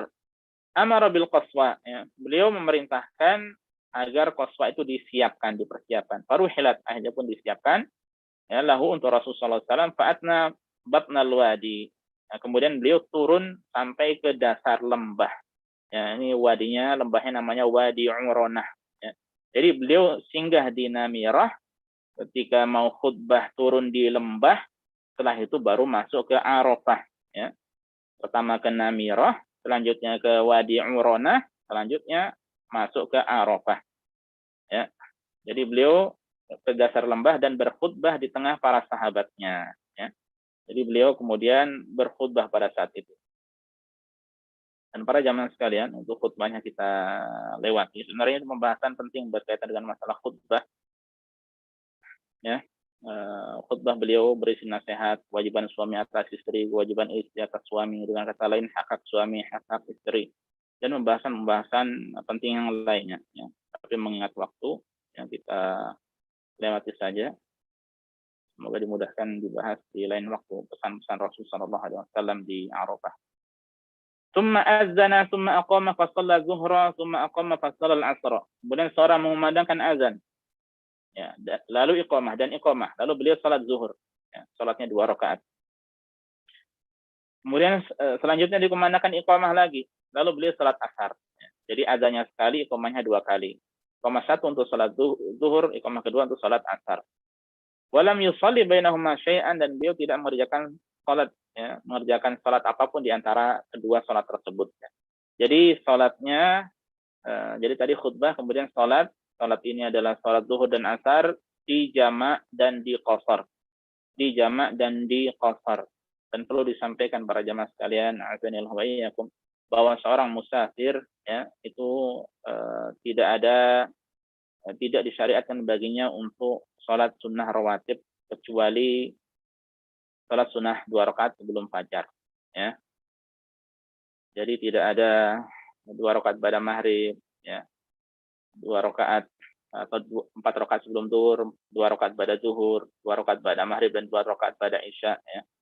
Itu tidak disyariatkan baginya.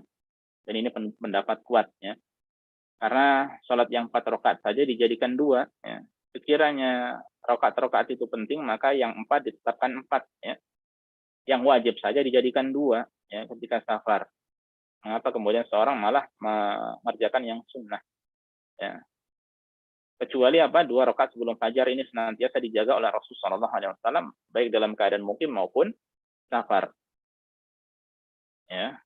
Adapun salat-salat yang lainnya, salat malam, salat duha, ya, salat witir, ini termasuk boleh, ya. Bahkan salat witir termasuk juga dijaga oleh Rasulullah SAW. Dalam katanya salat malam boleh. Ya.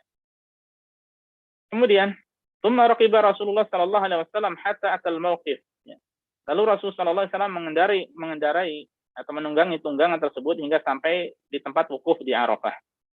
Ya. Faja'ala batna naqatihi al-qaswa ila sakharat. Ya. Kemudian beliau memposisikan unta qaswa ini menghadap ke arah bebatuan. Ya, wa ja'ala hablal musyati baina yadayhi.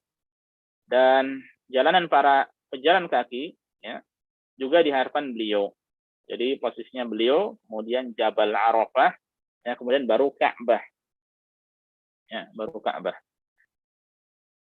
Kemudian wastaqbal qiblah, beliau menghadap kiblat. Falam yazal waqifan, beliau senantiasa dalam keadaan wukuf, ya, hatta gharabatis syamsu, sampai matahari terbenam. Wa zahabatis sufrah qalilan, dan warna kuningnya sampai hilang sedikit, hatta ghabal qurs, sampai bulatan matahari itu benar-benar tenggelam di ufuk barat, ya. Dengan kata lain sudah benar-benar tiba waktu maghrib, ya. Wa arjafa Usamah khalfahu wa dafa Rasulullah sallallahu alaihi wasallam wa qad shanaqa lil qaswa'i zimam hatta inna ra'saha la yusibu mawrika rahli. Beliau kemudian membonceng Usamah, ya, di belakang beliau. Selanjutnya Rasulullah sallallahu alaihi wasallam bertolak menuju Musdalifah, sementara tali kekang hewan beliau itu beliau tarik agar berjalan perlahan, ya, ditarik agar belajar berjalan, ya, tidak cepat-cepat, ya. Sampai-sampai kepalanya nyaris menyentuh pelana yang diduduki oleh beliau, ya. Bukan apa kita katakan, ya, semacam benda kecil untuk tempat duduk orang, ya, itu sampai-sampai kepalanya hampir menyentuh karena ditarik, dan kita tahu unta kepalanya panjang, ya, lehernya panjang. Nah, karena ramainya pada saat itu, dan memang sampai sekarang atau setiap tahunnya ketika orang keluar dari Arafah menuju Musdalifah ramai, ya, sehingga yang diucapkan oleh Rasulullah SAW pada saat itu, wa yaqulu bi yadihi al-yumna, beliau bersabda seraya berisyarat dengan tangan kanannya, ayuhan nas, wahai sekalian manusia, as-sakinah, as-sakinah, ya, wahai sekalian manusia, tenanglah, tenanglah, jangan buru-buru, santai, santai, ya, karena memang ramai, ya, karena memang ramai. Ya, kemudian kullama atahabalan minal hibal arkhalaha qalila. setiap kali beliau melewati bebukitan, ya, beliau mengendurkan sedikit tali kekangnya yang awalnya ditarik, kemudian dikendurkan agar sedikit naik, ya, karena kosong ada celah di situ, ya. Hatta tas'ad sampai naik, ya. Jadi kalau ada jalan bebatuan ke atas sedikit kosong, ya, dilepas dikendurkan, ya, tidak ditarik kekangnya tadi, dikendurkan supaya jalannya agak cepat sedikit naik, ya. Kemudian kalau ada lagi seperti itu terus, ya. Hatta atal Muzdalifah, sampai beliau di Muzdalifah. Fasala bihal maghrib wal isya bi azanin wahidin wa iqamatain. Dan di sana, ya, beliau salat maghrib dan isya dengan satu azan dan dengan dua iqamah, ya. Iqamah masing-masing untuk maghrib dan isya. Walam yusabbih bainahuma syai'a, dan beliau tidak mengerjakan salat sunnah apapun di antara keduanya. Nah, ini jadi beliau sampai di Muzdalifah tidak mengerjakan apa-apa kecuali salat tadi, ya, tidak ada ibadah-ibadah tertentu. Yang selanjutnya, summa qaja'a Rasulullah sallallahu alaihi wasallam hatta tala al-fajru wa salal fajru hina tabayyana lahu subhu bi azanin wa iqamah. Ya. Dan beliau berbaring istirahat, ya, tidur, ya, sampai tiba waktu fajar. Ya, jadi sesampainya di Muzdalifah, ya, mabit di Muzdalifah, setelah salat maghrib dan isya, lalu istirahat tidur, ya. Lalu beliau salat fajar saat benar-benar sudah masuk waktunya, ya, dengan didahului sekali azan dan sekali iqamah.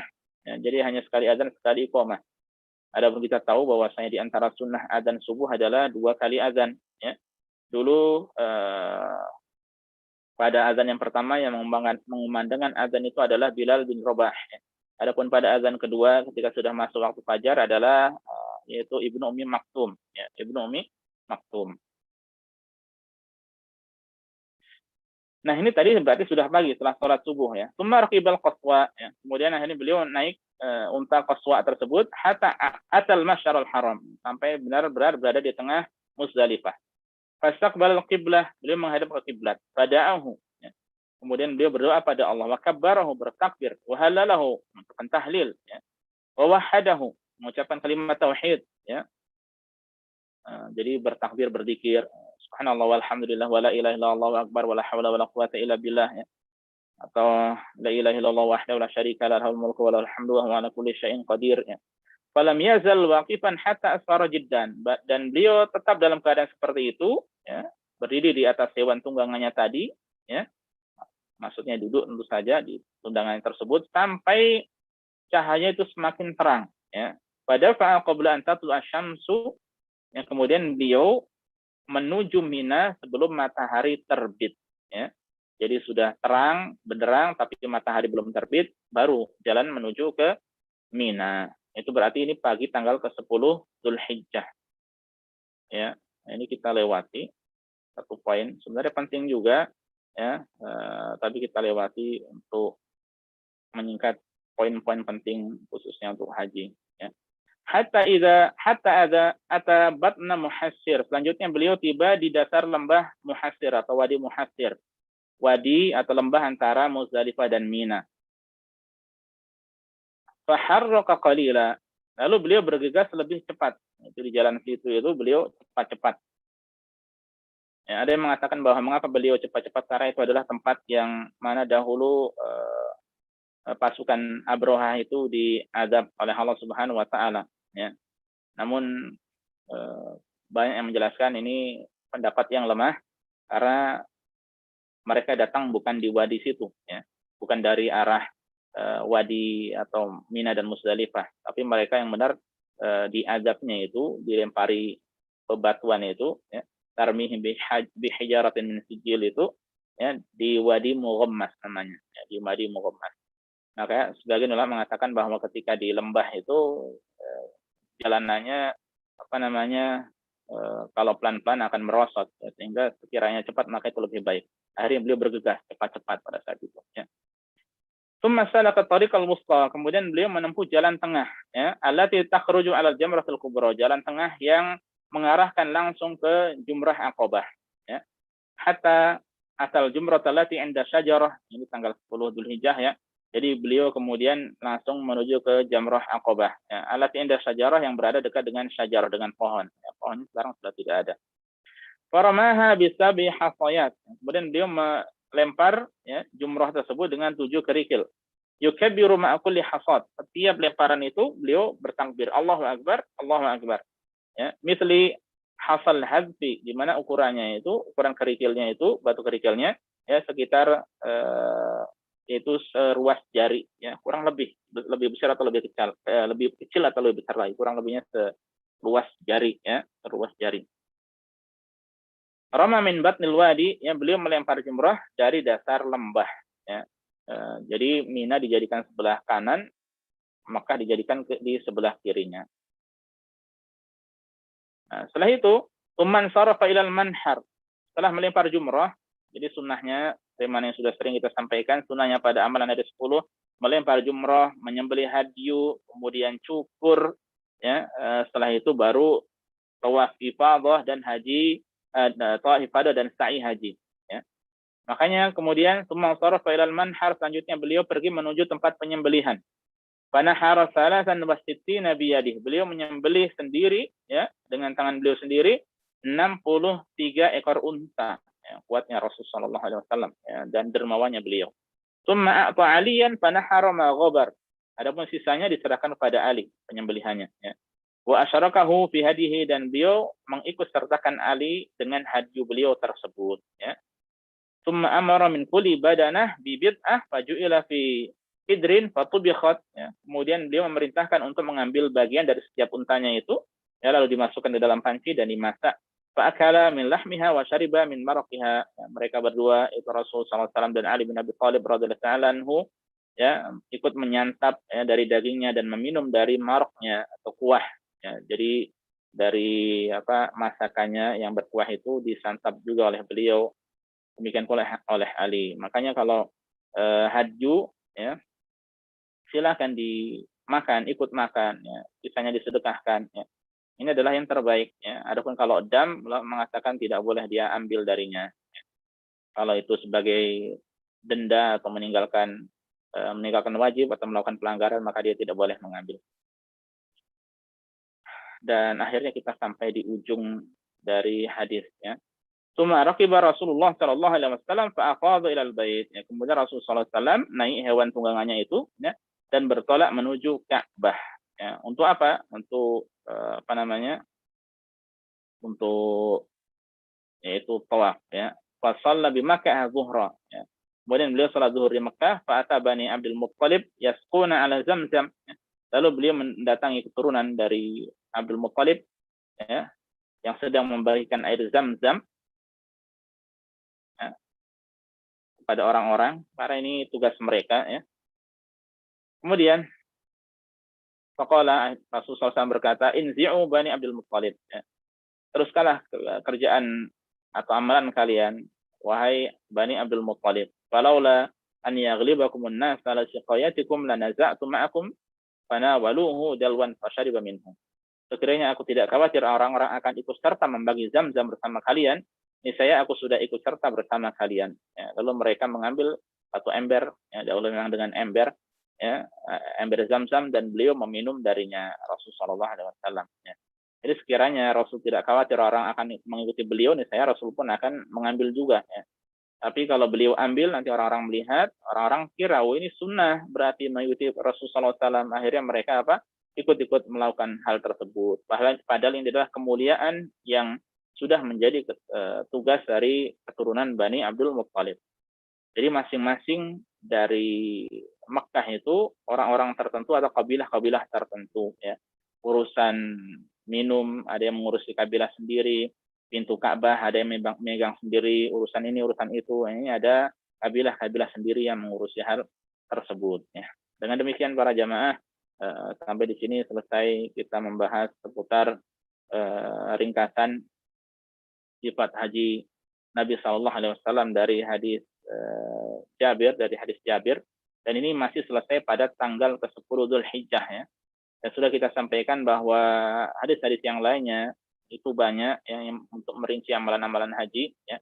Karena di sini pun belum ada penjelasan tentang tawaf ifadah, belum ada sa'i haji, ya, yang kemudian selanjutnya bermalam di Mina, ya, di mana pada tanggal ke-11 atau 12, atau kalau mau disempurnakan ke tanggal 13 ada melempar jumrah dari jumlah yang pertama, kemudian yang kedua, dan terakhir jumrah Aqabah. yang masing-masing dengan 7 kerikil kecil, ya. Kemudian juga hari terakhirnya nanti sebelum meninggalkan Mekah ada tawaf wada atau tawaf perpisahan, ya. Ini tidak ada penjelasan di sini.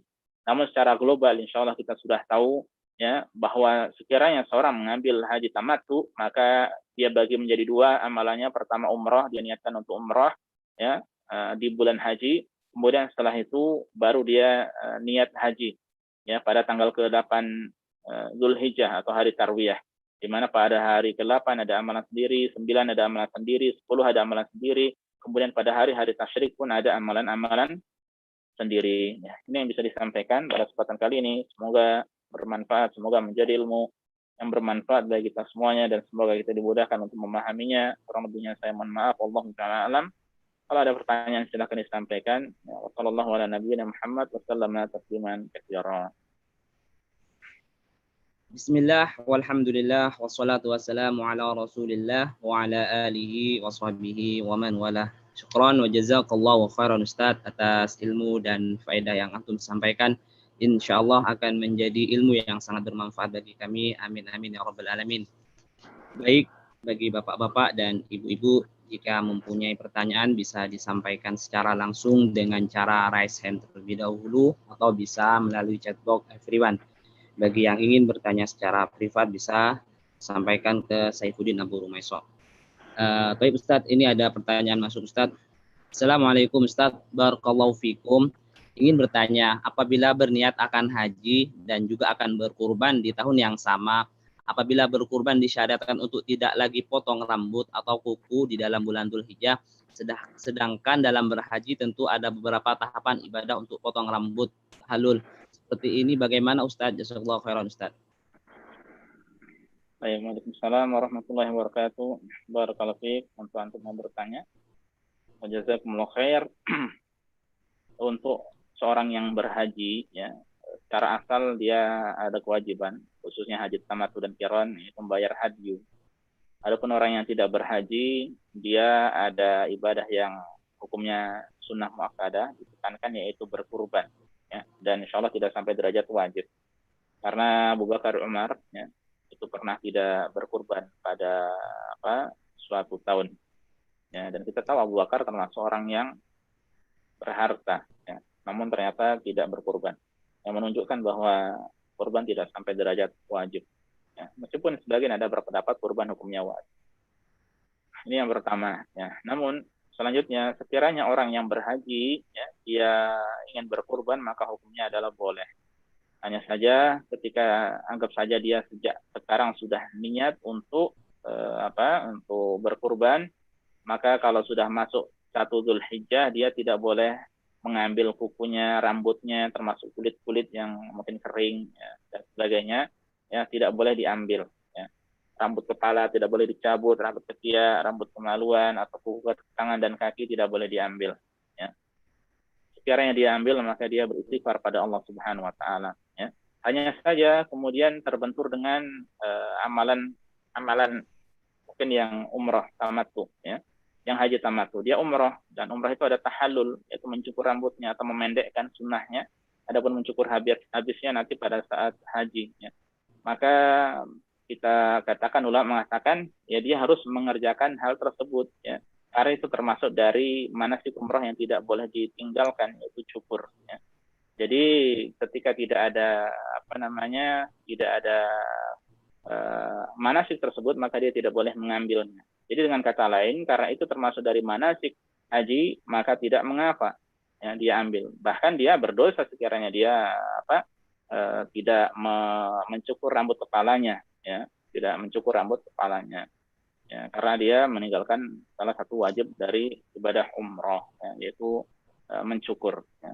Dengan itu kemudian dia tahallul, ya. Jadi sekali lagi boleh, tidak mengapa kalau termasuk dari bagian manasik haji, manasik umroh atau haji, ya. Wallahu ta'ala alam. Nah. Ada pertanyaan masuk lagi Ustaz. Assalamualaikum Ustaz, barakallahu fiik. Bagaimana hukumnya orang yang melakukan umroh didapatkan dari hasil undian dari bank, baik dari bank syariah atau bank konvensional Ustaz? Jazakallahu khairan Ustaz. Baik. Waalaikumsalam warahmatullahi wabarakatuh. Ya. perlu disampaikan bahwa Rasulullah SAW mengatakan innallaha thayyibun la yaqbalu illa thayyiba. Sesungguhnya Allah itu maha baik dan tidak akan menerima kecuali yang baik-baik saja. Ya. Sementara hadiah, ya, baik itu dari bank konvensional, bahkan termasuk dari bank syariah, ya, maka itu tidak lepas dari riba. Ya, itu tidak lepas dari riba. Karena realitanya muamalah mereka pun, ya, maksud saya yang bank-bank syariah, itu tidak lepas dari riba atau tidak lepas dari pelanggaran syariat. Ya. Meskipun memang di satu sisi keberadaan bank-bank syariat tersebut adalah solusi, ya, bagi kita untuk lebih berhati-hati dari perkara riba. Ya. Hanya saja, ya, ketika seseorang minjam, seseorang menyimpan di bank, ya, maka itu kemudian ada hadiah-hadiah, ya, maka ini manfaat, ya, maka ini ada manfaat. Jadi akadnya itu mereka orang pihak bank itu meminjam uang kita, ya, ketika ada manfaat, ya, kullu qardin jar manfaat, setiap pinjaman yang menghasilkan manfaat bahwa riba, maka manfaat tersebut adalah riba.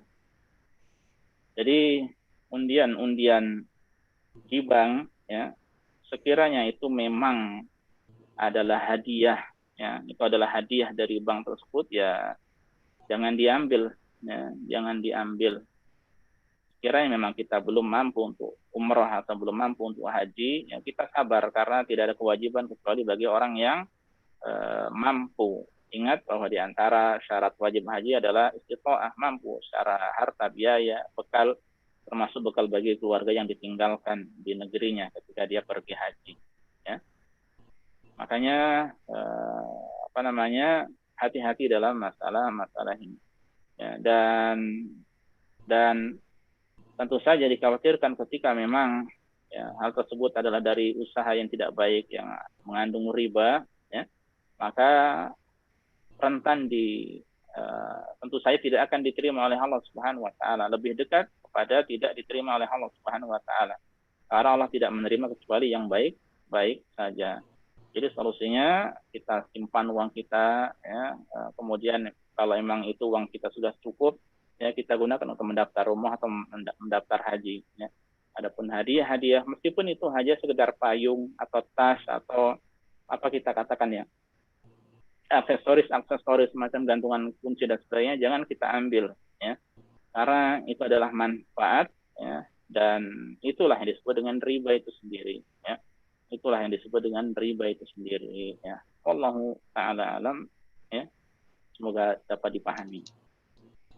Jadi pada pertanyaan lagi Ustaz. Assalamualaikum Ustaz, izin bertanya, bagaimana hukumnya wanita yang mengkonsumsi pil penunda haid sebelum tawaf Ustaz? Syukran wa jazakallahu khairan.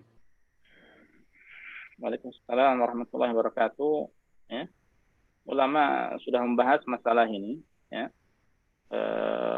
dan mereka memberikan jawaban boleh, ya, tidak mengapa. Namun memang sebaiknya ditanyakan kepada dokter, ya, atau mungkin entah itu dia ke rumah sakit atau teman yang paham masalah medis, ya, dia konsultasi terlebih dahulu dengan keadaan dirinya. Bisa jadi antara satu wanita dengan yang lainnya berbeda-beda dari sisi kesehatan. Dikhawatirkan kalau dia mengambil itu nanti ada efek sampingnya atau bagaimana, ya. Makanya ditanyakan pada dokter yang kita tahu sitoh terpercaya, tanya, ya, dok, mungkin seorang tanya, saya ingin ini haji atau umrah, ya, yang waktunya itu bertepatan dengan waktu haid, ya, waktu berhalangan. Kemudian sebelum itu saya minum obat dulu, bagaimana, ya. Kalau memang dokter yang merekomendasikan, ya, tidak ada masalah, tidak ada pengaruh insya Allah untuk anti, sehat dan sebagainya, silakan, ya. Namun adapun secara syar'inya ulama membolehkan, ya, ulama membolehkan. Allah taala. Atau Ustaz, ada pertanyaan lagi Ustaz. Assalamualaikum Ustaz, barakallahu fiik. Perkara apa saja yang harus dilakukan seorang muslim agar hajinya diterima oleh Allah Subhanahu wa taala Ustaz? Syukran wa jazakallahu khairan Ustaz. Masya Allah. Pertanyaannya singkat tapi jawabannya bisa lama ini, ya. Waalaikumsalam warahmatullahi wabarakatuh. Saya pun jawab singkat juga, ya. Barakallahu fiik wa jazakumullah khair untuk antum. yang bertanya khususnya dan para jamaah semuanya.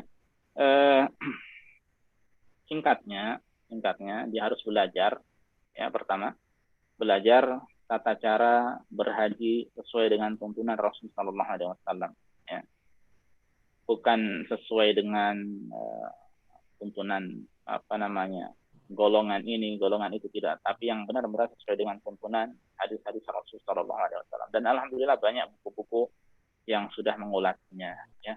Kalau kita di Damam biasanya tidak dekat di saya sekarang bukunya ya. Kita membahas sebuah buku ya, tuntunan haji dan umrah sesuai dengan tuntunan Rasul Sallallahu Alaihi Wasallam, atau manasik haji dan umrah sesuai dengan tuntunan Rasul. Bukunya hijau kecil ya, karya Ustaz Yazid bin Abdul Qadir Jawas dan Ustaz Mubarak wa Mu'alim ya, hafizahumullah jami'a. Nah itu sudah sangat-sangat sesuai dengan tuntunan Rasul Sallallahu Alaihi Wasallam. Satu dua ada khilaf masalah fikih di antara ulama itu tidak berpengaruh, insyaallah ya, wajar. Nah, jadi ini yang pertama ya. Jadi benar-benar belajar. Makanya kalau kita mau mencari travel yang benar-benar sesuai dengan tuntunan, sesuai dengan sunnah ya, ustaz-ustaznya siapa saja kita tahu ya.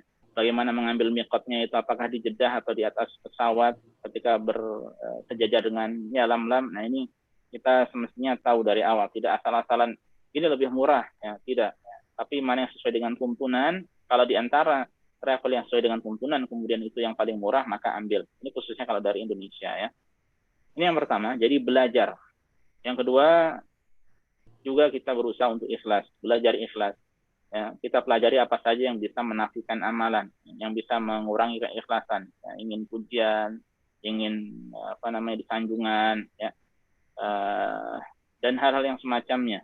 Ya, pokoknya ingin sanjungan, ingin pujian, ingin disebut Pak Haji atau Bu Haji, ya, atau hal semacamnya. Nah, ini kita hilangkan benar-benar lillahi ta'ala. Dan ini yang tidak mudah, ya, apalagi di masa kita punya HP setiap orang, ya, dengan mudah share foto-foto saat ibadah, bahkan terkadang bukan ibadah dianggap seakan-akan seperti ibadah ya, seperti berdoa khusyuk, temannya suruh foto, setelah itu di-share ya. Padahal dia sedang tidak doa. Andai dia sedang doa kemudian dia minta agar orang-orang kemudian mengomentari, Masya Allah sedang di Mekah, Masya Allah ini itu dan sebagainya. Ini rentan ya, rentan khawatir bisa mengganggu keikhlasan ya. Makanya sekiranya dia bisa sembunyikan ya, kecuali mungkin keluarganya yang memang apa namanya sekedar kabar, maka tidak mengapa, maka itu yang terbaik ya. Sembunyikanlah amal kebaikanmu sebagaimana engkau menyembunyikan amal keburukanmu ya. Kita amal keburukan tidak mau Allah, tidak mau orang-orang tahu ya. Maka amal kebaikan ketika memang bisa disembunyikan ya maka sembunyikan. Ketika memang tidak bisa maka ya tidak mengapa. Salat 5 waktu salat Jumat tidak bisa kita sembunyikan. Tidak salat Jumat di kamar sendiri, atau kalimat salat 5 waktu bagi laki-laki di kamar sendiri tidak ya, tapi di masjid. Nah, itu yang kedua. Belajar menuntut ilmu sesuai dengan tuntunan haji dan umrahnya, kemudian berusaha belajar juga tentang ikhlas itu seperti apa, hal-hal yang bisa merusak keikhlasan itu apa. Kemudian juga banyak-banyak berdoa pada Allah agar diberikan keikhlasan ya, dan agar diterima amal ibadahnya. Ini berkisar pada 3 poin ini ya. Meskipun kalau mau dipelajari dan sebagainya tentu ini butuh waktu ya. Itu kurang lebihnya. Belajar, kemudian belajar ikhlas, pertama belajar ibadah tersebut, kemudian pelajari juga ikhlas, kemudian pelajari apa-apa yang bisa merusak amalan, kemudian yang terakhir berdoa agar diberikan keikhlasan dan berdoa agar amalan ya diterima oleh Allah Subhanahu wa taala ya. Wallahu taala alam. Semoga Allah Subhanahu wa taala membimbing kita ya, senantiasa ikhlas dalam berkata dan berbuat. Allahumma amin. Amin. Amin. Taib, ini pertanyaan yang terakhir Ustaz. Assalamualaikum Ustaz. Bagaimana hukumnya orang yang ketika melempar jumroh sambil memaki-maki setan, dan terkadang mereka juga sambil melempar dengan sandal? Syukran jazakallahu khairan Ustaz. Baik. Waalaikumsalam warahmatullahi wabarakatuh. Barakallahu fiik. Afwan. Ya tidak sesuai dengan tuntunan ya. Ibadah seperti itu tidak sesuai dengan tuntunan ya. Melempar dengan sandal juga tidak sesuai dengan tuntunan yang memang di secara sejarah asalnya Nabi Ibrahim melempar setan di situ ya, ketika di tempat Jumrah Ula, Wusta, Aqobah ya, di awal ketika dilempar setan kemudian apa namanya bahasa Jawanya mendelep apa namanya, jadi ke bawah ya, kemudian muncul di tempat yang kedua dilempar akhirnya ke bawah lagi ya, tenggelam ya, semacam tenggelam kita katakan sampai tempat tiga. Nah secara asalnya seperti itu, tapi kemudian Rasulullah SAW menjelaskan bahwasanya ibadah-ibadah itu tidaklah disyariatkan ya, entah itu tawaf ya, kemudian sa'i, kemudian melempar jumrah illa liiqamati dzikrillah, melainkan untuk menegakkan zikir pada Allah, untuk mengingat Allah ya. Jadi harus sesuai dengan tuntunan, dengan batu pun tidak boleh sebesar bekel atau batu kasti atau batu basket ya, atau apa bola basket ya, tidak boleh, harus cukup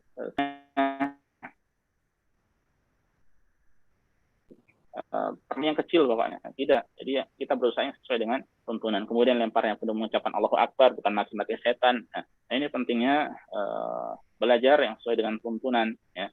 Jadi ya kalau dia dengan sendal ya tidak sah ya. Wallahu a'lam ya. Baiklah, ini para jamaah yang bisa disampaikan pada kesempatan kali ini, semoga bermanfaat bagi semuanya. Kurang lebihnya saya mohon maaf. Ya, subhanakallah bihamdika asyhadu an la ilaha illa anta astaghfiruka wa atubu ilaika.